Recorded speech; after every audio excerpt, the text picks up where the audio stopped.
अस्सलाम वालेकुम। प्रोग्राम आज के अखबार के साथ मैं हूं रज़ा अब्बास और हमेशा की तरह कुछ आम मौज़ूआत के ऊपर आज के इस प्रोग्राम में हम बात करेंगे।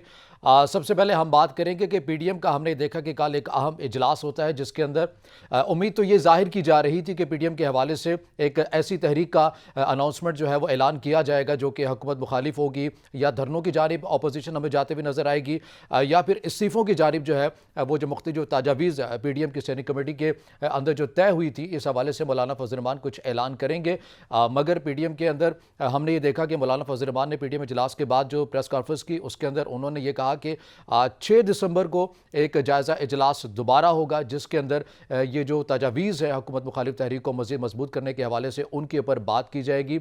गो के एक बार फिर से अपोजिशन एक अभाम का शिकार हमें नजर आती है, कोई वाज़ेह पॉलिसी लेते हुए हमें उस तरह से नजर नहीं आती। इन तमाम अमूर के ऊपर बात करेंगे। इसके साथ साथ हम बात करेंगे कि टीटीपी के हवाले से हम ये देख रहे हैं कि हुकूमत मुज़ाकरात की बातें भी कर रही है, इस हवाले से कुछ अहम पेशरफ भी होती हुई नज़र आती है हमें। टीटीपी की जानिब से भी ये कहा जा रहा है कि फायरबंदी के हवाले से हुकूमत पाकिस्तान और टीटीपी के दरमियान जो है वो जो मुज़ाकरात है एक नुक्ते के ऊपर दोनों फ़िरक़ैन जो है वो मुत्तफ़िक़ होते हुए हमें नज़र आते हैं। इस हवाले से कल कुछ खबरें गर्दिश कर रही थी कि हुकूमत पाकिस्तान ने कुछ टीटीपी के अरकान को रिहा किया है, मगर इस हवाले से तर्जमान टीटीपी ने इस खबर की तरदीद की है और उन्होंने कहा है कि ऐसा कुछ नहीं है। हम इन तमाम अवामिल के ऊपर भी बात करेंगे, इस नुक्ते के ऊपर भी बात करेंगे कि जब एक जानिब हम ये कहते हैं कि हमने टीटीपी को शिकस्त दे दी है और वो हमारे मुल्क में भी नहीं है, तो फिर हमें उनसे रियासत पाकिस्तान को मुज़ाकरात की जो ज़रूरत है वो क्यों पेश आ रही है। इसके साथ साथ हम बात करेंगे कि हालिया दिनों के अंदर हम ये देख रहे हैं कि ऑडियो का एक मामला साबिक चीफ जस्टिस आकिब निसार साहब की एक मुबैना तौर पर एक ऑडियो जो कि एक मंजर आम पर आई है और इस हवाले से काफ़ी हुकूमत और अपोजिशन एक पोजीशन लेते हुए नज़र आ रही है। हुकूमत की जानिब से ये कहा जा रहा है कि ऑडियो जो है वो एक जाली है, जबकि अपोजिशन ये कहती है कि जाली है या फिर यह हकीकत के ऊपर मबनी है, इसका मुकम्मल तहकीकात करवा ली जाए। चूँकि तमाम तर जो मामला है ये अदलिया इस इदारे के ऊपर आयद होती है ज़िम्मेदारी, क्योंकि अदलिया के ऊपर सवालात उठ रहे हैं, तो इस हवाले से अदलिया का ये काम बनता है कि वो इस तमाम मामले की तहकीकात करे, जो सच है वो भी सामने आ जाएगा, दूध का दूध और पानी का पानी हो जाएगा। इन तमाम अमूर के ऊपर भी बात करेंगे और प्रोग्राम के दूसरे हिस्से में हम बात करेंगे, कोशिश करेंगे कि आवाम को एक आगाही के तौर पर एक अहम मौजू के ऊपर भी हम जो है वो उससे मुतलिक आगाही दे सके कि रुबैला वायरस के हवाले से जो हम ये देख रहे हैं कि एक जर्मन खसरा भी जिसे कहा जा रहा है और एक दीगर जो रवायती इस हवाले से हम देख रहे हैं कि जो पहले से पाकिस्तान के अंदर नस्ल दर नस्ल चलता आ रहा है, जिससे आगाही तो है आवाम को, मगर एक जो नई तर्ज की जो वबा जिसका सामने एक बार फिर से हमें करना पड़ रहा है, उस हवाले से आवाम को भी आगाही देंगे और इस हवाले से जो वैक्सीनेशन जो की जा रही है उस हवाले से भी आगाही अपने नाज़रीन तक हम रखेंगे। इन तमाम अमूर के ऊपर बात करेंगे। यहाँ एक छोटा सा ब्रेक लेंगे, उसके बाद तमाम अमूर के ऊपर तफसीली बात करेंगे। ब्रेक के बाद नाज़रीन प्रोग्राम में आपको खुश आमदीद कहेंगे और बात करेंगे उन तमाम मौज़ूआत के ऊपर जो ब्रेक में जाने से पहले आपके सामने रखे हैं। इन तमाम अमूर के ऊपर हमें बात करने के लिए ज्वाइन किया है वीडियो लिंक के ऊपर सीनियर सहाफ़ी हैं आसिफ खुर्शीद साहब। आसिफ साहब, सबसे पहले आपके वक्त का बहुत शुक्रिया। इसके साथ साथ मुझे ये भी बताइएगा कि हम ये देख रहे हैं कि मुल्की सियासत में एक बार फिर से हलचल होती हुई हमें नज़र आ रही है। कल पीडीएम का एक अहम इजलास हुआ जिसके अंदर ये तवक्को ज़ाहिर की जा रही थी कि हुकूमत मुखालिफ किसी तहरीक का वाज़ेह तौर पर अपोजिशन जो है वो ऐलान करेगी, मगर ऐसा नहीं हुआ। आपको लगता है कि अपोजिशन अब तक जो है वो अभाम का शिकार है? बिस्मिल्लाहिर्रहमानिर्रहीम। शुक्रिया। सबसे पहले तो आपको ये पता होना चाहिए कि पीडीएम का जो अलायंस बनाया गया था वो शुरू से लेके अब तक बहुत सारी बातों में कंफ्यूज है और इस इजलास से बहुत सारी तवक्कुआत वाबस्ता थी, लेकिन इसके बावजूद वो जब इजलास खत्म हुआ तो फिर उन्होंने 6 दिसंबर को अनाउंस कर दिया कि हम उसकी हतमी जो तारीख है लॉन्ग मार्च की और इस्तीफों की वो 6 दिसंबर के इजलास में ऐलान किया जाएगा। देखें, एक तो बड़ी वाज़ेह बात है कि हुकूमत के खिलाफ जो अपोजिशन अलायंस बना था उसमें पीपल्स पार्टी का निकल जाना एक बहुत बड़ा सान्या था इनके लिए। और इसी बुनियाद पर वो एक थे कुदरती ये अलायंस नहीं था, सिर्फ हुकूमत मुखालफ तहरीक थी। और दूसरी बात यह है कि इनका एजेंडा जो है वो कुछ वाजे नहीं था और अवाम की तरफ से पजीराई भी इस तरह से नहीं मिली जिस तरह की मिलनी चाहिए थी। और आपने देखा शुरू शुरू में इन्होंने बहुत अच्छे हुकूमत के खिलाफ जलसे किए, लेकिन वो अवाम को कोई लाहे अमल देने के लिए वो नाकाम रहे हैं पीडीएम की हुकूमत। फिर इनके आपस के जो इख्तलाफात हैं वो बड़े वाज़े तौर पर खुले सामने आए लोगों के। तो इस वजह से अभी भी ये लग रहा है कि जो अलायंस है इसमें बहुत सारी जमातें अभी कंफ्यूज हैं, बहुत सारी जमातें कुछ करना चाहती हैं और बहुत सारी ऐसी जमातें हैं जो नहीं कुछ करना चाहती हैं अभी भी फिलहाल, क्योंकि उसके सामने कोई एजेंडा और कोई वाज़े लाइन नहीं है। आप देख लें कि मुल्क में इतने सारे इश्यूज हैं, लेकिन अभी तक भी जो दो बड़ी पार्टीज हैं जिनमें पाकिस्तान पीपल्स पार्टी है और पाकिस्तान मुस्लिम लीग नून है, इन दोनों के जो एजेंडा है हुकूमत के खिलाफ उसमें बड़ा फर्क है। मुस्लिम लीग नून जो है वो किसी और तरफ तरीके से अपनी ये इस तहरीक को लेकर चलना चाहती है। पीपल्स पार्टी का जो है इसमें मौक़िफ़ बिल्कुल दूसरी तरह का है। और इसी तरह से अगर हम तीसरी बड़ी बात करें कि जिनके पास इस अलायंस की सरबराही भी है, मौलाना फजलुर रहमान, उनका और मुस्लिम लीग नून का तो खैर एक आपस में एक चीज तय है कि वो इकट्ठा चलना चाह रहे हैं, लेकिन बहुत सारे मामलात में मुस्लिम लीग नून जो है वो मौलाना फजलुर रहमान को भी साथ अपने लेके नहीं चलना चाह रही। इसकी बड़ी वाज़े वजह है। और उसमें एक चीज तो ये है कि कोई भी बड़ी जमात हम देख रहे हैं जब भी कोई ऐसा अहम इशू आता है तो वो मौलाना फजलुर रहमान उसके एजेंडे से गायब होते हैं। तो ये अब तीनों बड़ी जमातें जो हैं इस वक्त इसकी जो सरबराही में सबसे ज्यादा काम कर रही हैं वो कंफ्यूज हैं, और शायद यही वजह है कि आने वाले दिनों तक भी 6 दिसंबर को भी नहीं लगता कि ये किसी एक पॉइंट पर जो है मुत्तफिक हो सकेंगे और कोई बड़ा लाहे अमल जो है वो हुकूमत के खिलाफ अनाउंस कर सकेंगे। मगर कल एहसन इकबाल साहब ये कहते हुए नजर आए कि वो अपोजिशन जो है पीडीएम बड़े पुरुम्मीद भी है और महंगाई के हवाले से, जैसा कि वो ये कह रहे हैं कि आवाम की बड़ी हिमायत हमें हासिल है, हमारे जलसों के अंदर जो है वो आवाम शामिल होती है उस तरह से। तो आपको नहीं लगता कि 6 दिसंबर के बाद वाकई पीडीएम ऐसा एक प्लेटफॉर्म जो है या ऐसी जो पोजीशन है वो ले लेगी जिससे हुकूमत के लिए काफ़ी मुश्किलात का सामना हो सकता है, कोई चेयरमैन सेनेट को हटाने के लिए तहरीक लाई जा सकती है? देखिए सर, मेरा ख्याल है कि अगर हुकूमत के खिलाफ कोई वाहिद बेहतरीन अपोजिशन है तो वो महंगाई है। और अनफॉर्चुनेटली हमारी अपोजिशन का ये मसला नहीं है। हमारी अपोजिशन के मसले हैं कुछ जो इनके कायदीन हैं उनके मुकदमात हैं। जब मुकदमात में इनको रिलीफ मिल जाता है इनकी जो तहरीक है वो थोड़ी सी आहिस्ता हो जाती है। अवाम इस वक्त बहुत परेशान है, महंगाई से बहुत परेशान है, बिजली का बहरान है, गैस का बहुत शदीद बहरान है, लेकिन इन मसाइल को इनके टॉप एजेंडे में नहीं रखा जा रहा इस तहरीक के, जिसकी वजह से मेरा ख्याल है कि ये नाकाम हो रहे हैं। मतलब कि मुस्लिम लीग नून का एक अपना एजेंडा है, अवाम चाहती है, पेट्रोल की कीमतें आप देख लें कहां तक पहुंच गई हैं, महंगाई का इशू इतना बड़ा इशू है कि अवाम हर जगह पे इस हुकूमत से जिन लोगों ने उम्मीदें वाबस्ता की थी वो भी अब तंग आ चुके हैं, लोगों की एक्सपेक्टेशंस खत्म होती जा रही हैं। लेकिन इसके बावजूद भी इनका टॉप एजेंडा महंगाई नहीं है, इनका टॉप एजेंडा वही है कि किसी ना किसी तरह से वो मुकदमात और वो जो इनके खिलाफ केसेस चल रहे हैं उनमें से इनको रिलीफ मिल जाए। हम जब से ये तहरीक शुरू हुई है हम इसी को देखते आ रहे हैं, और शायद यही वजह है कि तहरीक अवाम में जो है इनकी कोई ऐसी क्रेडिबिलिटी नहीं बन सकी इस तहरीक की। अगर अवाम या पोजीशन ये चाहती है, अगर पीडीएम का अलायंस ये चाहता है कि वाकयातन वो हुकूमत के खिलाफ कुछ करना चाहता है, तो मेरा ख्याल है कि अगर अवाम के मसाइल को ये टॉप एजेंडे पर रखे, बाकी सारी चीजों को पीछे कर दे, लेकिन उसके लिए जरूरी ये है कि ये अपने कायदीन के जो मसाइल हैं उनसे बाहर निकले।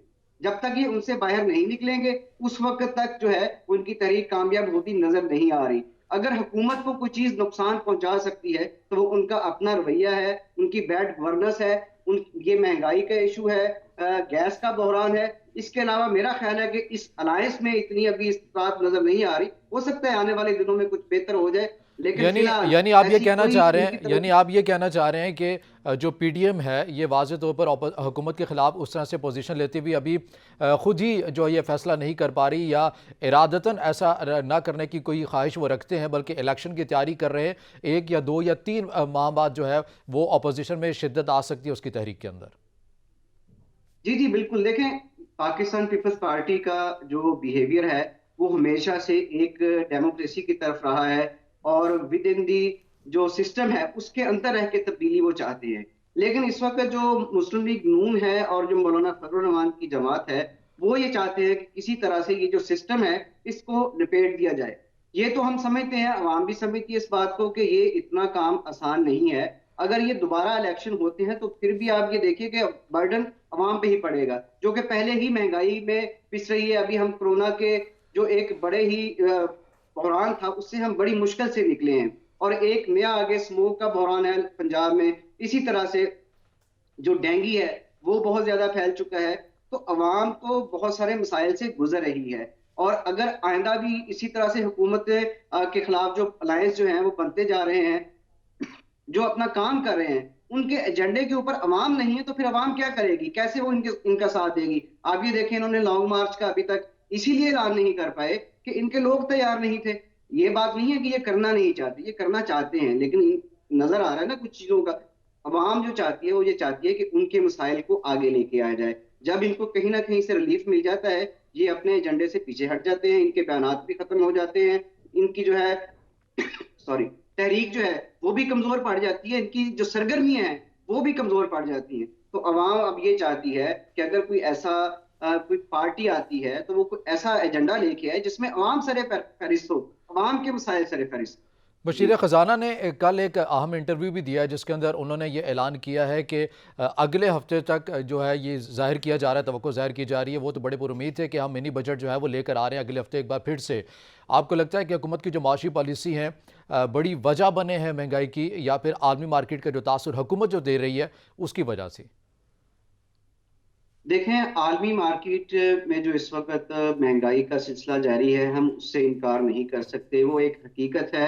लेकिन बैड गवर्नेंस का भी इशू है और मौजूद है, और ये गवर्नमेंट की सतह पे मौजूद है। मतलब कि हम शुरू में आप जब देख लें कि IMF के पास जाने के लिए हमारे पास हम कितना जो है वो तरद्दुद करते रहे और किस तरह के बयान देते रहे।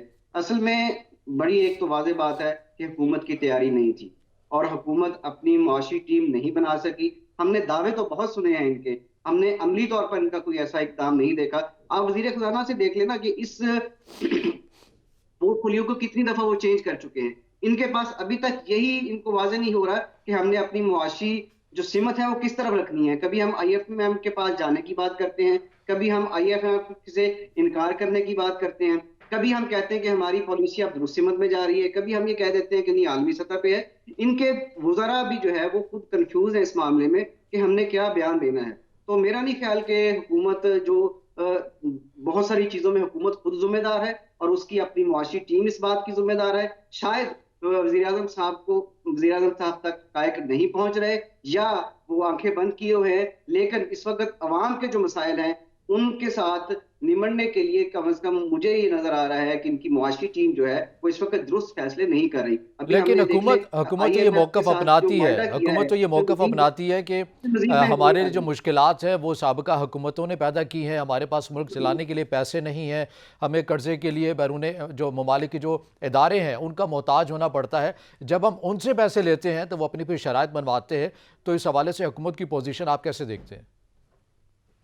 देखें, ये बात तो बिल्कुल वाज़ेह है कि हम जब किसी भी इदारे से, इंटरनेशनल इदारे से हम फंडिंग लेंगे, उनसे इमदाद लेंगे, तो वो अपनी शराइत तो रखेगी। आप किसी से भी जब आप कर्जा लेंगे तो उसकी कुछ ना कुछ शराइत होंगी और उसकी कीमत आपको देनी पड़ेगी। लेकिन सवाल ये पैदा होता है कि अब हम कब तक ये मलबा जो है वो दूसरी हुकूमतों पे डालते रहेंगे। आपको 3 साल हो गए हैं, आप उसको और कितने साल आपको चाहिए, और कितना टेन्योर आपको चाहिए। इतना अरसा आपने हो गया है, आप कोई ऐसी पॉलिसी लेके नहीं आ सके जिससे अवाम का मसला हल हो। और एक और बड़ी बात भी है, सॉरी, एक उसके अलावा और बड़ी बात है कि आप ये देखें, महंगाई सिर्फ इस वजह से नहीं हो रही। महंगाई आपकी बैड गवर्नेंस, आपके गलत फैसलों की वजह से भी हो रही है। आपको पता नहीं चलता कि आपने गंदम कितनी आपकी हुई और आप इंपोर्ट कर देते हैं, और फिर एक्सपोर्ट कर देते हैं, और फिर आपको उससे दुगनी कीमत पे, उससे बड़ी कीमत पे आपको जो है वो इंपोर्ट करना पड़ती है। तो ये जो चीजें हैं इसको कौन देखेगा। आप बर वक्त फैसले नहीं कर पाते, आप गैस खरीदने के फैसले नहीं कर पाते, तो इसका मलबा तो सिर्फ हुकूमत की टीम के ऊपर जाएगा ना। इसका तो आलमी इदारों के ऊपर नहीं हम बोझ डाल सकते, उनको इल्जाम नहीं दे लेकिन सकते। जब हुकूमत ये कहती है कि हमने आवाम को रिलीफ देने के लिए 120 अरब रुपए की सब्सिडी का पैकेज जो है वो ऐलान किया है, टारगेटेड सब्सिडी होगी, जो मुस्तहिक लोग हैं उन्हीं को मिलेगी। किसान के हवाले से हमने देखते हैं कि वो कार्ड का इजरा भी करते हैं। तो ये सहूलतें हुकूमत अपने तई आवाम को पहुँचाने की कोशिश तो कर रही है, वक्त लगेगा। डेफिनेटली इसमें कोई दूसरी राय नहीं है कि वक्त लगेगा, लेकिन बात यही है कि आपके फैसले उस वक्त नहीं होते। देखें, दुरुस्त फैसले के लिए दुरुस्त वक्त का होना बड़ा जरूरी होता है। आप फैसले करते हैं बहुत लेट जाके। आपने 120 अरब का जो पैकेज दिया है वो भी अभी लोगों तक पहुंचते पहुंचते टाइम लगेगा। और उस वक्त तक आप देखें लोगों के मसाइल क्या हैं, वो कहाँ तक पहुंचेंगे। लोग अब यूटिलिटी स्टोर्स के ऊपर आप पैकेज दे रहे हैं, वहां पे हर आदमी की पहुंच नहीं है। ये बात आप जहन में रखें। जो मिडिल क्लास तबका है उसके लिए बड़े मसाइल हैं। और आपका एक बड़ा जो तबका है अवाम में, वो मिडिल क्लास से ताल्लुक रखता है, आप उसके लिए क्या कर रहे हैं। और वो जो आप 120 अरब की बात करते हैं, उसमें आप देखें ना कि सॉरी, जो 120 अरब आप जिन लोगों के जरिए दे रहे हैं, कौन वो रजिस्ट्रेशन करवाएगा, इंदराज करवाएगा, कार्ड लेगा, और ये सिलसिला कब तक चलेगा। जबकि अवाम को इस वक्त फौरी रिलीफ की जरूरत है। फौरी रिलीफ आप जब तक अवाम को नहीं देंगे, अवाम के मसाइल खत्म नहीं हो सकते। सही। इसके साथ मुझे ये भी बताइएगा कि पीटीआई अपनी जो आप ये देख रहे हैं, चूँकि तमाम चीज़ों को आप देखते भी हैं, ऑब्ज़र्व भी करते हैं, मुझे बताइएगा हुकूमत की जो मौजूदा अब तक की जो कारकर्दगी है, इस बयानिए के साथ पीटीआई अगले इलेक्शन के लिए जब जाएगी तो वो अपने वोटर्स को मुतमईन कर सकेगी, उसको ये बता सकेगी चूँकि हम महंगाई में अपने तय जो कोशिश कर सकते थे, हमने रिलीफ देने की कोशिश की, मुनाफाखोरी के एलिमेंट को वो नुमाया कर सकती है, माफिया को वो नुमाया कर सकती है, आलमी मार्केट को वो बयानिया अपने वोटर्स के सामने रख सकती है। आपको लगता है कि वोटर्स मुतमईन हो जाएंगे? आम आदमी का मसला जो है वो इंटरनेशनल मार्केट नहीं है। आम आदमी ये देखता है कि आपने जो वादे किए थे, आपने जो दावे किए थे, वो आपने किस हद तक पूरे किए हैं। ये हुकूमत, अगर हम ये कहें कि किसी हद तक पिछली हुकूमतों से बेहतर जा रही है, तो ये बात मानी जा सकती है। लेकिन आप बहुत सारी जगहों पे नाकाम हुए हैं, बहुत सारी जगहों पे आपने लोगों से वादे पूरे नहीं किए, आप लोगों की तवक्कुआत पर, एक्सपेक्टेशंस पर आप पूरा नहीं उतरे। अब इस हालत में आप ये देख लें कि जो ज़िमनी इंतखाबात हुए हैं, पीटीआई की गवर्नमेंट थी, उसके नताइज आपके सामने है। पीटीआई की गवर्नमेंट के बावजूद जो है वो अपनी कई नशिस्तें जो है वो लूज कर चुकी है। तो अभी अवाम की जो सूरत हाल है वो आपके इस बयानिए को तस्लीम नहीं करती, क्योंकि आपने जो दावे और वादे किए थे वो पूरे नहीं किए। अवाम ये भी देख रही है कि नैब का इदारा आपने एहतसाब के लिए बनाया, जो है उसको फाल करने की बात की थी, आप उसमें कुछ भी नहीं कर सके। आप इल्जामात तो लगाते हैं, लेकिन उसका जो रिजल्ट है वो अवाम अवाम नहीं देख रही उसका किसी सूरत भी। आपने जो चीनी रिपोर्ट जारी की थी, आपने जो पेट्रोल की रिपोर्ट जारी की थी, उसके खिलाफ क्या किया आपने? कुछ भी नहीं, नजर नहीं आ रहा आवाम को। आप जिस चीज का वजीर आजम नोटिस लेते हैं, वो चीज या तो शॉर्ट हो जाती है या और मजीद महंगी हो जाती है। तो अवाम ये चाहती है कि उनको किसी ना किसी तरह से जो उनके साथ वादे किए गए थे उनको पूरा किया जाए। और इस वक्त सबसे देखें ना, कोरोना के बाद कितना, मतलब कि अवाम की जो है वो आमदन जो है वो मुतासर हुई है। तो अवाम को उस मुतासरी जो उनकी रोजगार मुतासर हुआ है, उसके हवाले से उनको रिलीफ चाहिए था। लेकिन आपने जो ही कोरोना की लहर खत्म हुई है, अवाम जो है वो अपने रोजगार की वजह से परेशान है। आपने महंगाई की इतनी बड़ी लहर आ गई है कि लोगों के लिए सब्जियां दालें खरीदना मुश्किल हो गया, गोश्त तो बहुत दूर की बात है। फिर जो दूसरी बड़ी बात है कि जब आप अवाम के पास जाएंगे तो आप उनको इंटरनेशनल मार्केट का सिस्टम नहीं समझा सकते।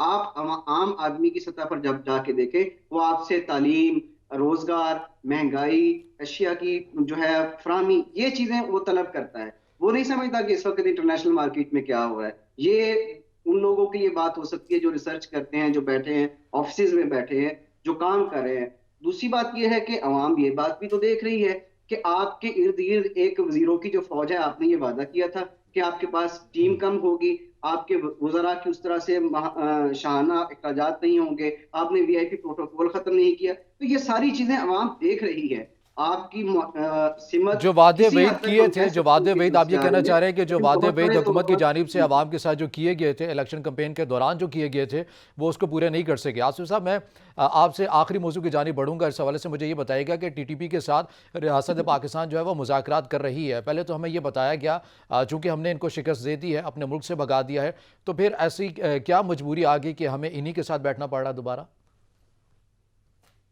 देखें, एक बात तो बड़ी वाज़ेह है। अगर हम दुनिया की तहरीकों के ऊपर नज़र दौड़ाएं, तो हमें ये नज़र आता है कि हम किसी भी तहरीक को वक्ती तौर पर तो दबा सकते हैं, लेकिन उसका आखिरकार हल यही होता है कि उसको किसी ना किसी इदारे से, किसी ना किसी तरह से मेन स्ट्रीम किया जाए। तो गवर्नमेंट का, हुकूमत का ये फैसला वो किसी हद तक बहुत दुरुस्त भी है, और इसका हल भी यही है कि वो लोग जो किसी ना किसी तरह से दहशतगर्दी में जाके शामिल हो गए हैं, हम उनको वापस ला के मेन स्ट्रीम करें। लेकिन यहाँ पे एक चीज हमें बड़ी वाज़ेह देखनी होगी। हुकूमत ने 3 शराइत रखी हैं। एक तो ये है कि वो कॉन्स्टिट्यूशन को तस्लीम करें, सेकंड ये है कि वो अपना शनाख्ती कार्ड बनाएँ और थर्ड ये है कि वो हथियार फेंक कर जो है वो कौमी इदारे में शामिल हों। मेरा ख़्याल है यहाँ पे हमें थोड़ी-सी तफ़रीक करनी पड़ेगी। हमारी कुछ जो सिक्योरिटी कंसर्न्स लोगों से बात हुई है, उन्होंने भी इस बात की जो है वो उसको तस्लीम किया है और सेकंड किया है कि इस वक़्त जो गवर्नमेंट के जो सिक्योरिटी हमारे इदारे हैं, वो इनको प्रोफाइलिंग कर रही है जो लोगों की, कि कौन से लोग ऐसे हैं कि जो दहशतगर्दी के बड़े वाक़यात में मुलव्वस है और कौन से लोग ऐसे हैं कि जो ऐसे ही जाके पाकिस्तान से बहुत सारे नौजवान देखे आप वो जाके ऐसे ही मिल गए हैं और अभी तक वो किसी बड़ी कार्रवाई का हिस्सा नहीं बने। तो इसमें लेकिन हमें लेकिन आपको जब पता हम ये है और कहते हैं, हमेशा से पता मैं है। आखिरी सवाल आपसे करना चाहूँगा, लेकिन जब हम ये कहते हैं कि टीटीपी को जो है वो फंड करती है, आपने देखा कि आप क़यादत से तो बात कर सकते हैं, निचले तबके के जो अहलकार हैं टीटीपी के, चूँकि उन्हें भी फंडिंग का जो मामला है वो भी बराह रास्त जाता है, तो ऐसी सूरत में अगर क़यादत मान लेती है रियासत पाकिस्तान, और बड़ी अच्छी बात है अगर ऐसा हो जाता है, क्योंकि माजी के तजर्बात तल्ख है, वो मुज़ाकरात कई बार हुए हैं जिनको तोड़ा जो गया है वो टीटीपी की ही जानिब से किया गया है। टीटीपी का जो निचला जो तबका है, जो नीचे वाले जो अहलकार हैं, जो आपको ग्राउंड के ऊपर नज़र आते हैं, लगता है आपको अपनी क़यादत के साथ खड़े होंगे, या फिर वो जिस तरह कि अफ़गान तालिबान ने खदशा ज़ाहिर किया है कि वो दाइश के साथ जाके मिल जाएंगे?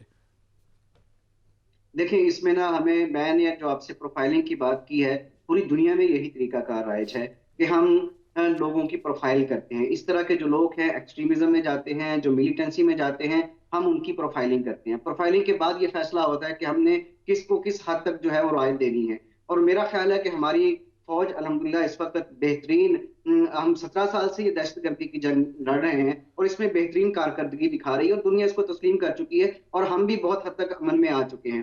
तो हमारे जो सिक्योरिटी फोर्सेस के इदारे हैं, जो प्रोफाइलिंग की बेस पे जब हम केसेस देखेंगे, तो इसमें बहुत बड़ा हमें एक ये चीज़ मिलेगी कि किसी न किसी तरह से हम कामयाबी हासिल कर सकते हैं। तहम आप उस बात वही आती है कि जो बहुत सारे बड़ी कार्रवाई जिसमें एपीएस का देखें अटैक है, हम अवाम ये बिल्कुल भी बर्दाश्त नहीं करेगी कि आप ऐसे लोगों को माफ़ कर दें, जो सिविलियन की जो है या फोर्सेस की जो है वो हलाकतों में मुलव्वस हों, जो इस तरह की दहशतगर्दी कार्यों में मुलव्वस हों।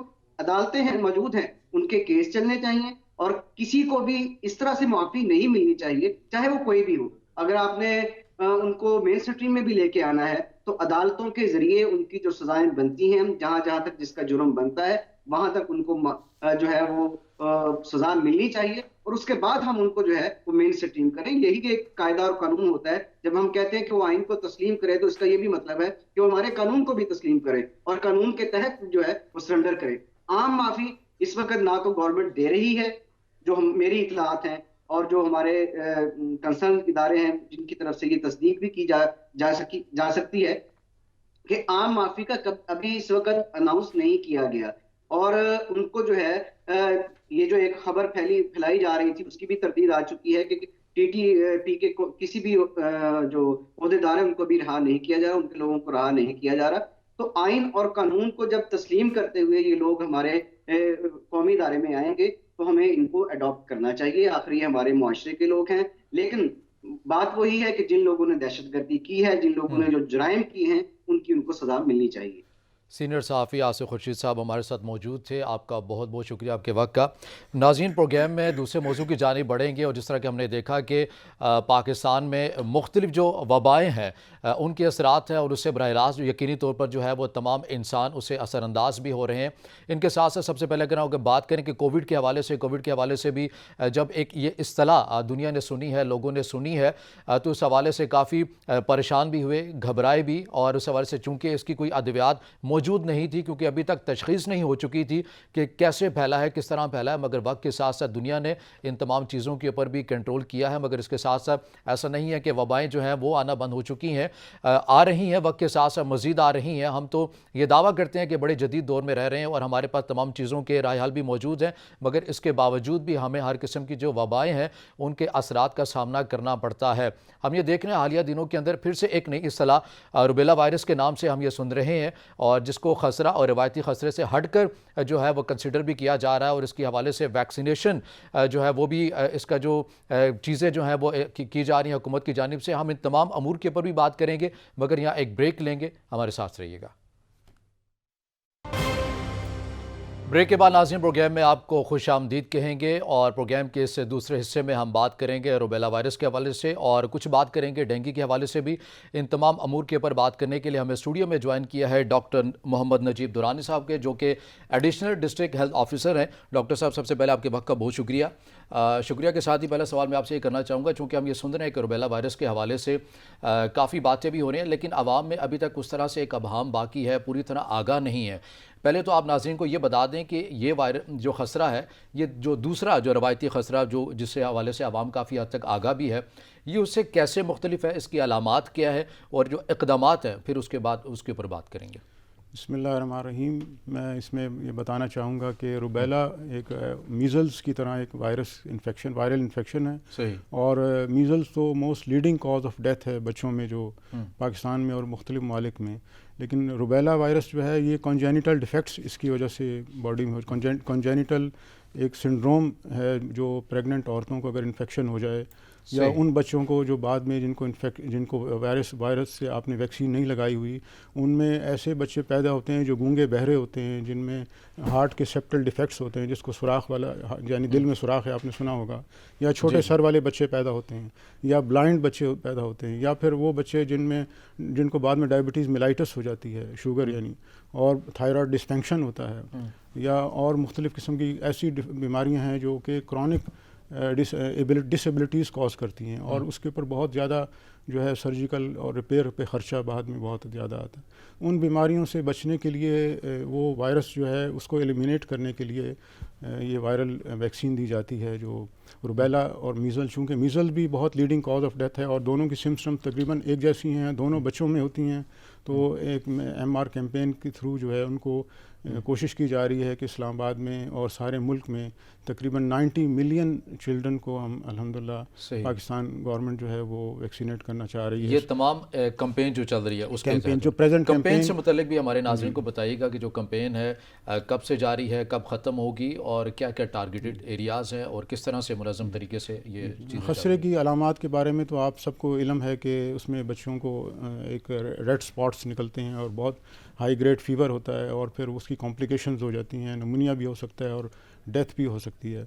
और जो रूबेला के सिम्टम्स हैं उसमें ये कि बच्चों को लो ग्रेड फीवर होता है और गले में और कान के पीछे यहाँ पे गिल्टियाँ पैदा हो जाती हैं, और बच्चा जो है कंजक्टिवाइटिस भी बच्चों को हो सकता है। लेकिन लेटर ऑन दूसरी सिम्टम्स जो हैं क्रॉनिक, जो मैंने पहले जिनका जिक्र किया, वो डिसेबिलिटी वाली, वो ज़्यादा ख़तरनाक हैं। तो पूरी दुनिया में तकरीबन 168 कंट्रीज़ हैं जहाँ पे रूबेला और मीज़ल्स की वैक्सीन को इंट्रोड्यूस किया गया है WHO के गाइडेंस के मुताबिक। पाकिस्तान में ये कैंपेन दुनिया की सबसे बड़ी कैंपेन है जो अभी जारी है, जिसमें 90 मिलियन चिल्ड्रन को पहुँचा जाएगा और उनको जो है MR वैक्सीन दी जाएगी। और अभी इस्लामाबाद में इस वक्त हमारे पास तकरीबन हम 9 लाख बच्चों को चाह रहे हैं कि वैक्सीनेशन उनकी हो जाए MR कैंपेन के थ्रू। और अब तक के डाटा क्या है, कितने लोगों तक बच्चों तक जो है? 11 अभी हमारे तकरीबन 11 दिन हो चुके हैं। उसमें तकरीबन 7 लाख बच्चों को हम वैक्सीनेट कर चुके हैं इस्लामाबाद में, और 465 टीम्स हमने बनाई हैं जो पूरी देही आबादी में और अर्बन एरियाज़ में जो मुख्तलिफ जगहों पे आउटरीच टीम्स हैं, और 98 फिक्स टीम्स हैं जो स्टैटिक हैं, जो मुख्तलिफ जगहों पे बच्चों को वैक्सीनेट कर रही हैं। इसके अलावा बहुत सारी जो स्लम आबादीज़ हैं, जो खाना बदोश हैं, जो रेफ्यूजीज़ हैं, उनको भी, और आउट ऑफ स्कूल चिल्ड्रन जो हैं उनको भी अप्रोच किया जा रहा है। ये बड़ी खुशाइन बात है जिस तरह की एक मुनज़्ज़म तरीके से जो मुहिम जो चलाई जा रही है उसके हवाले से तमाम इंतज़ामिया भी भरपूर ताउन भी कर रही है। मुझे बताइएगा कि इंतज़ामिया के साथ साथ आवाम का कैसा रद्द-ए-अमल है, क्योंकि हम ये देखते हैं कि जब कोई वैक्सीनेशन की बात करते हैं, चूँकि माशरे के अंदर इस चीज़ का इनकार नहीं किया जा सकता कि तोहम परस्ती का उनसर जो है वो नुमाया है। इस हवाले से इस कैंपेन के अंदर ऐसी कोई मुश्किलात आई हों?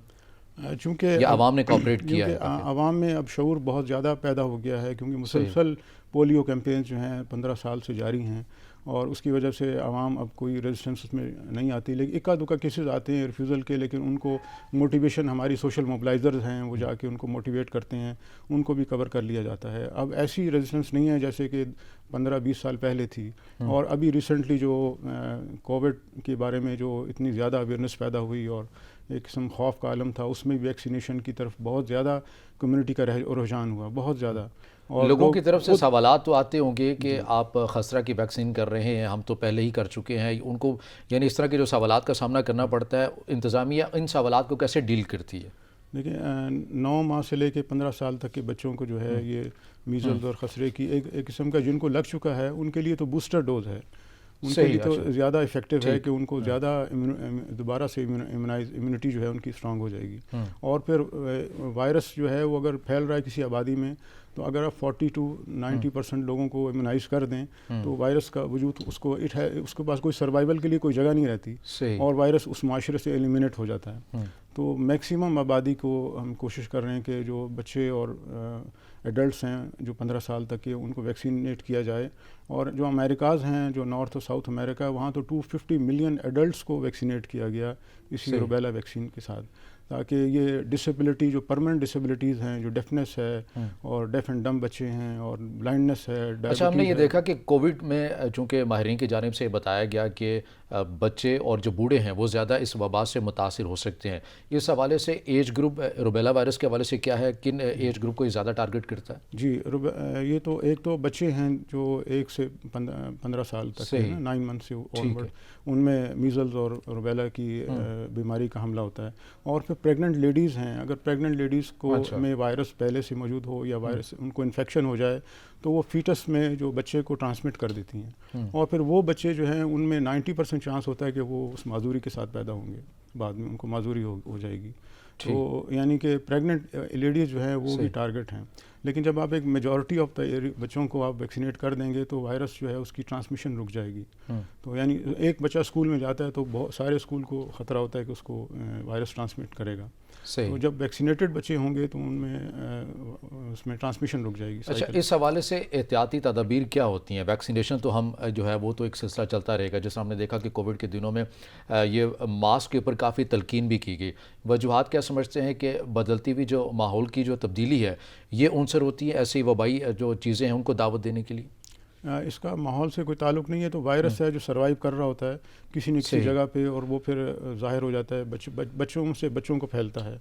और इसमें ये अच्छा। एक एहतियाती तदबीर है कि आप जिस बच्चे में माँ को पता होता है कि इसको बुखार हो गया, रैश निकल रहे हैं, तो उस बच्चे को घर में सेग्रीगेट किया जाए, उसको बाहर ना जाने दिया जाए, स्कूल में ना जाने दिया जाए और बच्चों से दूर रखा जाए, वरना ये दूसरों को भी इन्फेक्ट कर देगा और फिर ये सिलसिला फैलता चला जाता है। यानी ये कोविड की तरह एक इंसान से दूसरे इंसान में मुंतकिल हो सकता है। मुंतकिल हो जाता है। ठीक है।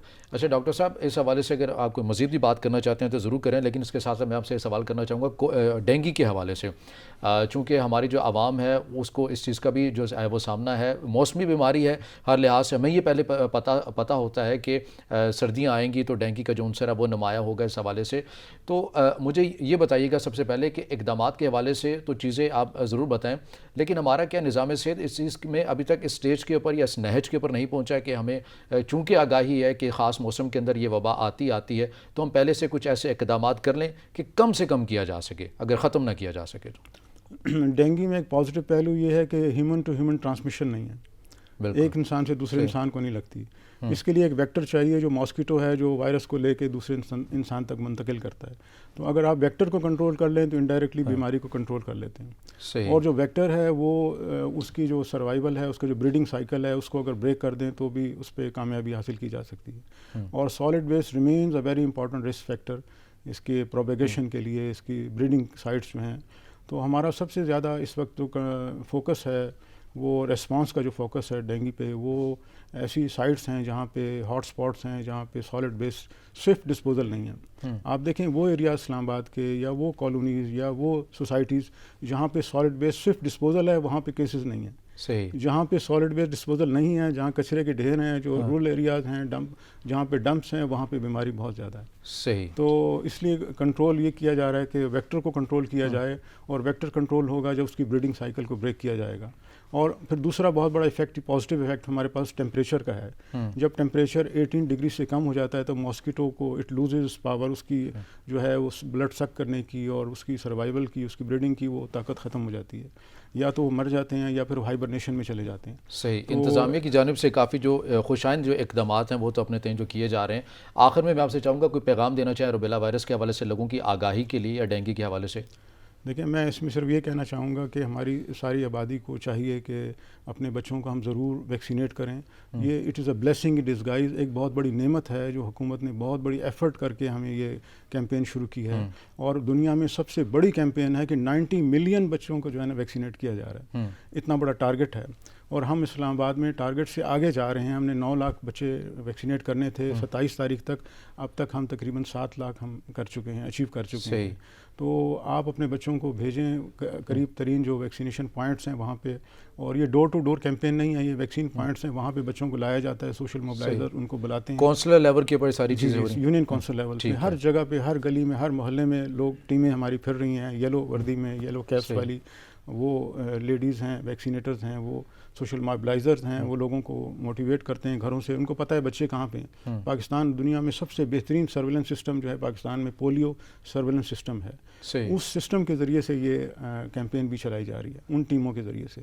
तो 465 टीम्स इस्लामाबाद में इस वक्त काम कर रही हैं, जिनमें से फिक्स टीम्स और जो आउटरीच टीम्स, और 98 जो हैं वो हमारी फिक्स टीम्स हैं, और 32 जो हैं 415 जोन्स हमने डिवाइड किए, इस्लामाबाद को डिवाइड किए जोन्स में। उन पे 32 सुपरवाइज़र्स हैं जो UCMOs हैं, वो इसको मॉनिटर कर रहे हैं टीम्स को।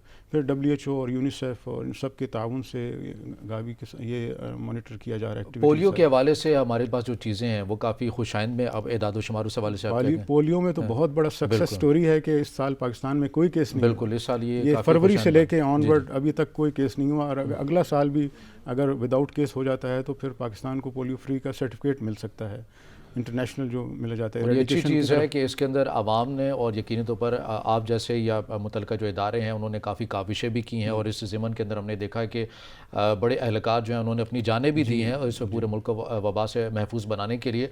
कोविड के हवाले से मैं आपका मतलब इस हवाले से आगाही ये जानना चाहूँगा कि कैसा तजर्बा रहा इस वबा के आगाज़ से लेकर अब तक, आपको सफ़र जो है वो कैसा रहा, कैसी चीज़ें जो है इंतज़ामिया ने मुनज़्ज़म की, मुश्किलात शुरू में चूँकि पहले वैक्सीनेशन नहीं थी, लोगों के अंदर अब हम था, वो तजर्बा भी अपना जो है वो ज़रूर शेयर कीजिएगा। कोविड के बारे में तो कोई इन्फॉर्मेशन नहीं थी, कोई इंटरनेशनल लिटरेचर नहीं था, कोई डॉक्यूमेंटेड एविडेंस नहीं था, लेकिन उसके ख़िलाफ़ सब लोग मुनज़्ज़म हुए, सारे अदारे मुनज़्ज़म हुए, और उन्होंने कॉम्प्रिहेंसिव सिस्टम बनाया सर्वेलेंस का कि हर तबके में जाके जो है रोज़ाना इतने लोगों की सैम्पलिंग करनी है और उसके रिज़ल्ट्स आने हैं। इंटरनेशनल फ़्लाइट्स आ रही हैं, एयरपोर्ट्स पे टीमें हमारी बैठी हुई थी 24 घंटे वहाँ पे, जितनी फ़्लाइट्स पैसेंजर्स आ रहे थे उनके रैपिड टेस्ट किए जा रहे थे, फिर सर्वेलेंस, फिर उसे रेस्पॉन्स, फिर उनको सेग्रीगेट करना, फिर उनको घरों में कॉर्डन ऑफ करना, बाज़ारों को बंद करना। ये एक बहुत बड़ा निज़ाम था। It's learning from experience. हमने इस वबा के ज़रिए बहुत कुछ अचीव किया, बहुत कुछ लर्न किया नेशनल लेवल पे कि हम किस तरह से वबा को कंट्रोल किया जाता है, और ये एक सक्सेस स्टोरी है। अल्लाह ताला की मदद से ये बीमारी कम हुई, वरना ये इसको कंट्रोल करना बहुत मुश्किल। जब हम ऐसे ममालिक के साथ ख़ुद को अपना जो निज़ाम जो सेहत है हम उसको कंपैरिजन करते हैं, जैसे यूरोप के बड़े बड़े जो डिपार्टमेंट बने हुए हैं वहाँ पर तो देखा है काफ़ी जदीद सहूलियात से वो आरास्ते हैं, मगर उसके बावजूद भी वो उस तरह से इस वबा के ऊपर कंट्रोल नहीं कर सके जैसा कि हमारे मुल्क के अंदर, और ये अल्लाह की मदद इन तमाम चीज़ों के अंदर शामिल हाल रही है। और यकीन तौर पर आप जैसे अफसरान और जो दीगर जो अफसरान हैं उन्होंने काफ़ी काविशें भी की हैं, हुकूमत ने, रियासत ने और लोगों ने बड़ा कोऑपरेट किया है इस तमाम चीज़ों के ऊपर। आप समझते हैं कि अभी भी आप जो निज़ाम जो सेहत है, आप अपने मुल्क के जो निज़ाम सेहत को किस स्टेज के ऊपर देखते हैं, क्या क्या बेहतरी आपने जो कोविड से सीखी है? मैं ये कहूँगा कि हम इमरजेंसी में बहुत अच्छा काम करते हैं। अच्छा, इमरजेंसी में अच्छा काम करते हैं, बहुत अच्छा काम। हमने ऐसा काम किया, मैंने नहीं, हमारे एक टीम जो है, Islamabad is one of the leading districts जिसमें सबसे ज़्यादा इसकी कोविड की सर्वेलेंस की गई और बेहतरीन रिस्पांस किया गया, और उसका रेट जो है जो मॉनिटर किया गया, मुसलसल मॉनिटर किया गया। दिन रात टीमें जो हैं 24 घंटे टीमें फील्ड में रहीं और उन्होंने अपनी जानों को भी रिस्क में डाला, और अल्हम्दुलिल्लाह आपके सामने रिजल्ट्स हैं जो इंटरनेशनली भी इस्लामाबाद को एक्लेम किया जाता है। और बहुत शुक्रिया, हमारे साथ मौजूद थे additional district health officer doctor Mohammad Nazim Durrani साहब। नाज़रीन, आज के प्रोग्राम से इतना, इजाज़त दीजिए, अल्लाह हाफ़िज़।